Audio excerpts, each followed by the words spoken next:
Hello everyone, welcome back to my new blog. আজকে সকাল সকাল এত ওয়েদারটা দারুণ ছিল, তাই জন্য সকাল থেকেই ব্লগটা শুরু করলাম। সকালবেলায় ঘুম থেকে উঠে আমি অনেকক্ষণ বসে থাকি, তো সেই নিয়েই তোমাদের সঙ্গে কিছু কথা বলছিলাম। আর কি বলছিলাম সেটার একটু সাউন্ডটা অফ করেছি, কারণ পাশে একটু কাজ হচ্ছিল, তো সাউন্ডটা ভালো করে আসেনি, তাই জন্য অফ করে দিয়েছি। এত সুন্দর ওয়েদার ছিল, আজকে হাওয়া দিচ্ছিল এত সুন্দর, বাইরে বসে থাকতেও বেশ ভালোই লাগছিলো। চলো, বসে থাকলে তো হবে না, আস্তে আস্তে সব কাজই করে নিতে হবে। এবার যাই, ব্রাশ করে আদ্ভিককে কি খাবার দেবো সেটা বানাই।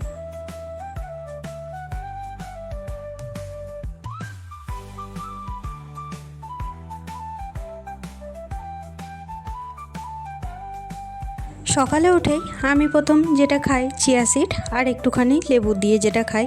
সত্যি বলতে এখন খেতে খেতে অভ্যাস হয়ে গেছে, প্রথম খেতে একদমই ভালো লাগতো না, তবে এখনও খেতে খুব একটা ভালো লাগে না, জোর করেই খাই। খেতে বিচ্ছিরিই আছে, তবে আস্তে আস্তে অভ্যাস হয়ে গেছে। সত্যি বলতে চিয়া সিডস খেতে ভালো লাগে না, তবু জোর করে খাই।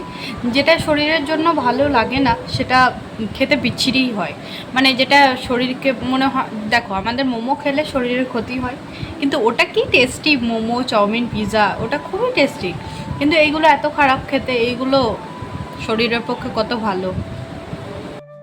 আজকের ব্লগটা একদম সাদামাটা, সেরকম কিছু ব্লগ আমি বানাবও নি, আজকে ভালোও লাগছিল না, কিন্তু আজকের ব্লগটা একটু স্পেশাল।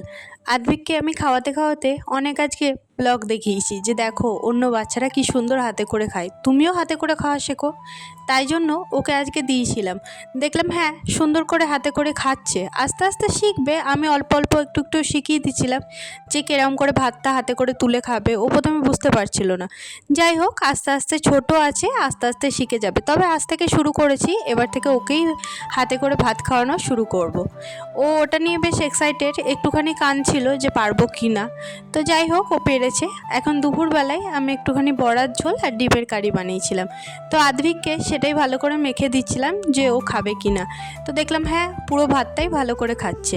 আজকের ব্লগটা আমি এরকমই সাদামাটাই বানিয়েছি, সেরকম কোনো ব্লগ বানাতে আজকে ভালো লাগছিল না, কিন্তু তোমাদের সঙ্গে এই স্পেশাল মুহূর্তগুলো শেয়ার করব বলেই আমি ব্লগটা ধরলাম।